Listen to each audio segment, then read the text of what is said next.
दर्शनम् कल्पतरु दर्शनम् ज्ञानपीठ महासंस्थान सिंहासन दर्शनम्. இந்த ஜீவன் முக்தியின் பல்வேறு ஆழமான முக்கியமான பரிமாணங்களை உணர்ந்து கொள்வோம். இந்த பரிமாணங்களை உணர்ந்தோமானால் மட்டும்தான் அவை நமக்குள் பரிணமிக்க முடியும். பரிமாணங்கள், ஜீவன் முக்தியின் பல்வேறு பரிமாணங்கள் நம்முடைய பல்வேறு பரிணாமங்களாக மாறுவதுதான் இந்த ஜீவன் முக்த விஞ்ஞானத்தின் சாரம். ஜீவன் முக்தியின் பரிமாணங்களை எவ்வாறு நம் பரிணாமங்களாக மாற்றிக்கொள்வது? சக்தி ஜீவன் முக்தியின் முதல் பரிமாணம். மாற்றக்கூடியதையெல்லாம் மாற்றுகின்ற சக்தி. நம்முடைய வாழ்க்கையில பல விஷயங்கள் நம்மாலே மாற்ற முடியும்.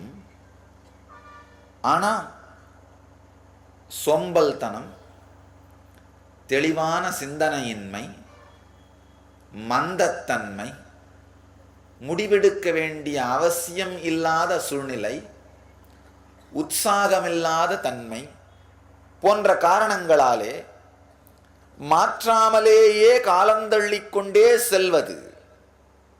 நல்லா ஆழ்ந்து புரிஞ்சுக்குங்க. மாற்றாமலேயே காலந்தள்ளிக்கொண்டே செல்வது. பல உதாரணங்கள் சொல்ல முடியும். சில பேருக்கு தன்னுடைய வாழ்க்கையின் சிறு சிறு விஷயங்கள், உதாரணத்துக்கு இந்த புகைப்பிடிக்கிற பழக்கம், இல்லை மது அருந்துகிற பழக்கம், இல்லை சிறு காரணங்களுக்காகவே வெடித்து சிதறுகின்ற வேகம், இந்த மாதிரி சிறு சிறு பிரச்சனைகளிலே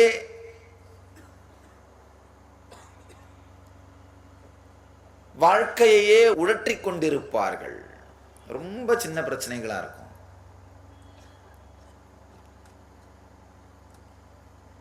அதை மாற்றணும், தீர்க்கணுங்கிறதுக்காக இதை பண்றது அதை பண்றது என்னென்னவோ பிளான் பண்ணுவாங்க. ஆழ்ந்து பார்த்தோமானால்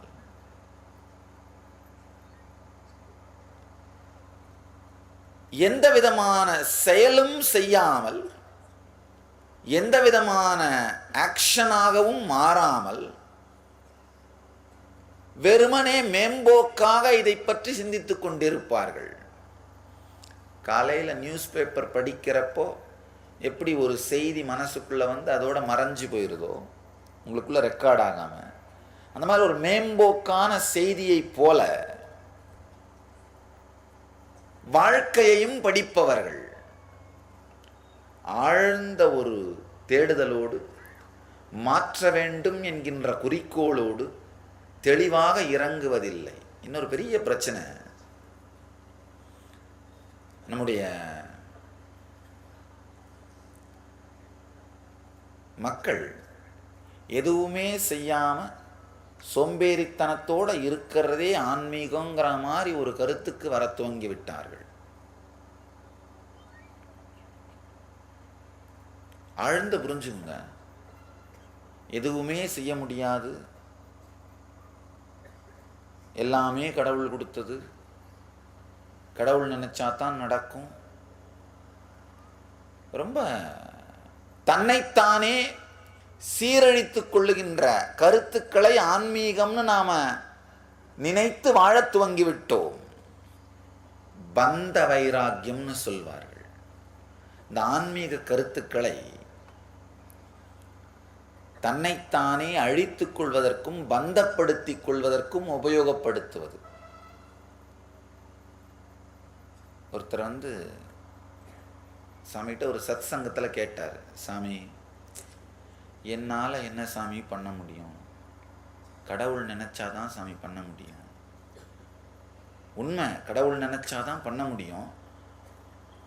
ஆனால் அவர் எங்கேயோ இல்லை, உங்களுக்குள்ள நினைக்கின்ற சக்தியாக இருப்பதே கடவுள்தான். அவர் நினைக்கணும். உங்களுக்குள்ள நினைக்கின்ற சக்தியாக இருப்பதே கடவுள் தான். ஆனால் நாம் என்ன பண்றோம்? கடவுள் நினைச்சாதான் நடக்கும்னு சொல்லி அவரை எங்கேயோ ஓரமா உட்கார வச்சுட்டு அப்ப அனாவசியமா எதையாவது நினைச்சு என் வாழ்க்கையில இன்டர்ஃபியர் பண்ணாதேன்னு சொல்லிடுறோம்.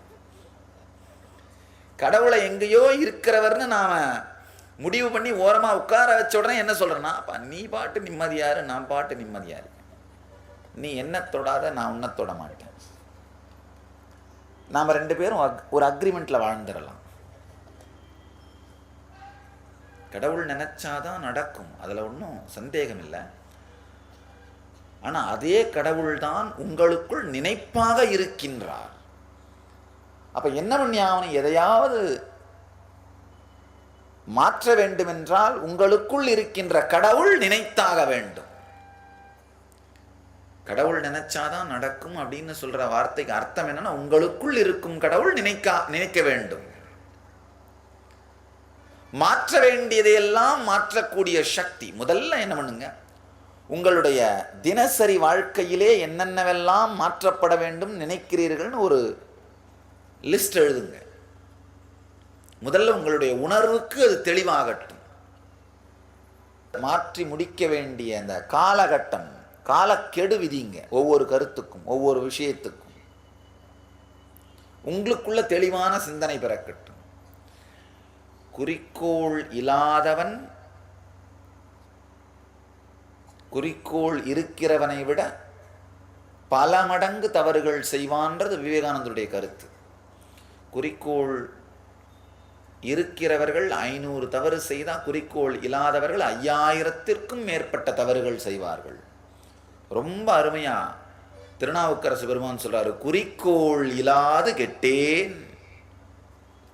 அவர் சொல்றாருன்னா நாமெல்லாம் என்ன பண்றது? குறிக்கோள் இல்லாது கெட்டேன்.